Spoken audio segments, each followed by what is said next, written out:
Hi, ഇന്ന് ഞാൻ വന്നിരിക്കുന്നത് നല്ല ടേസ്റ്റി ആയിട്ടുള്ള പാവയ്ക്ക ഫ്രൈ ആയിട്ടാണ്. പാവയ്ക്കനെ ഞങ്ങൾ കയ്പ്പയ്ക്ക എന്നാണ് പറയുക. ഈ പാവയ്ക്കയുടെ കയ്പ്പുള്ളതുകൊണ്ടാണെന്ന് തോന്നുന്നു കുറേ പേർക്ക് കഴിക്കാൻ നല്ല മടിയാണ്.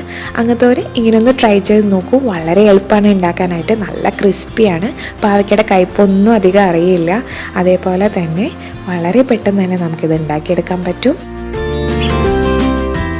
2 മീഡിയം സൈസ് പാവയ്ക്ക എടുത്ത് നന്നായിട്ട് കഴുകിയതിന് ശേഷം നീളത്തിൽ മുറിച്ചിട്ട് അതിൻ്റെ ഉൾഭാഗത്ത് കാണുന്ന വൈറ്റ് പോർഷനും കുരുവൊക്കെ കളഞ്ഞതിന് ശേഷം ഞാനിവിടെ കനം കുറഞ്ഞ് ഇതേപോലെ നീളത്തിൽ കട്ട് ചെയ്തെടുത്തിട്ടുണ്ട്.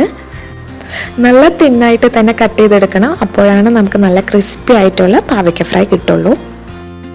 ഇനി ഇതിലേക്ക് 1/2 ടീസ്പൂൺ മഞ്ഞൾപ്പൊടിയും അതേപോലെ തന്നെ ഒരു 1/2 ടീസ്പൂൺ നല്ല എരിവുള്ള മുളക് പൊടിയും ഞാൻ ഇതിലേക്ക് ചേർത്ത് കൊടുക്കുന്നുണ്ട്. ആവശ്യത്തിന് ഉപ്പും കൂടെ ചേർത്തതിന് ശേഷം നമുക്ക് നന്നായിട്ടൊന്ന് മിക്സ് ചെയ്തെടുക്കാം. ഇനി ഇതിലേക്ക് ഒരു 1/4 ഗ്ലാസ് വെള്ളം കൂടെ ഒഴിച്ച് മീഡിയം ഫ്ലെയിമിലിട്ട് ഒന്ന് കുക്ക് ചെയ്തെടുക്കാം. ഇപ്പോൾ പാവയ്ക്ക ഞാൻ നന്നായിട്ട് വറ്റിച്ചെടുത്തിട്ടുണ്ട്. പാവയ്ക്കുമ്പോൾ നല്ല ഉപ്പും എരിവൊക്കെ നന്നായിട്ട് പിടിച്ചിട്ടുണ്ട്. ഇനി വേറൊരു പാൻ എടുക്കുക. അതിലേക്ക് ഒരു 2-3 ടേബിൾ സ്പൂൺ വെളിച്ചെണ്ണ ഒഴിച്ച് കൊടുക്കുക. ഞാനിവിടെ ഷാലോ ഫ്രൈ ചെയ്താണ് എടുക്കാൻ പോകുന്നത്. എണ്ണ നന്നായിട്ട് ചൂടായി വരുമ്പോഴത്തേക്കും നമ്മൾ നേരത്തെ വറ്റിച്ച് വെച്ചിരുന്ന പാവയ്ക്ക ഇതിലേക്ക് ചേർത്ത് കൊടുക്കുക.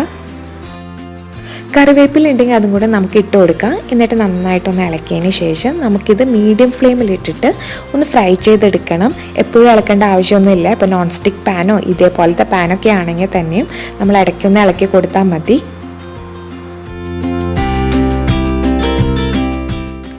ലോ ടു മീഡിയം ഫ്ലെയിമിൽ ഇട്ടിട്ട് വേണം ഇത് ഫ്രൈ ചെയ്തെടുക്കാനായിട്ട്. അപ്പോൾ ഇടയ്ക്കൊന്ന് ഇളക്കി കൊടുത്താൽ മതി. അതേപോലെ തന്നെ അധികം എണ്ണ ഉപയോഗിക്കും വേണ്ട.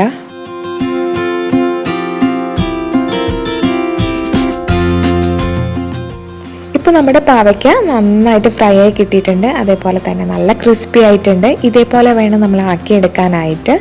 ഇങ്ങനെ പാവയ്ക്ക ഫ്രൈ ചെയ്തെടുത്തിട്ടുണ്ടെങ്കിൽ നമ്മുടെ പാവയ്ക്ക കൊണ്ടാട്ടത്തിൻ്റെ ഒക്കെ ഒരു ചെറിയ ടേസ്റ്റ് വരും.